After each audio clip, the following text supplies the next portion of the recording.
नमस्कार. तर बघा आमच्या कोकणात पाहुणे तर त्यांनी आम्हाला फणस आणलं होतं येताना. तर ते आपण आता कापून घेऊया. तर मी कोयत्याला तेल लावून घेतलं कारण माझ्याकडे मोठा चाकू नव्हता.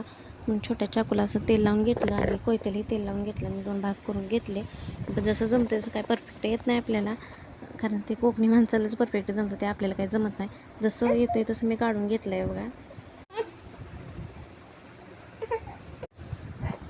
बघा असं कर काढून घेतलेत आणि एकीकडे त्याचे बी करून घेतले. तर हर्ष बघा असं खातोय फणस.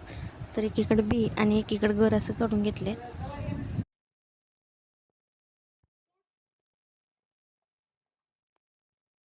आपलं फणस काढून झालं आहे जसं सांगितलेलं तसं. आणि त्यानंतर मी घरात आईस्क्रीम बनवलं होतं. हा कोन मी विकत आणला होता आणि घरात मी मँगोचं आईस्क्रीम बनवलं होतं.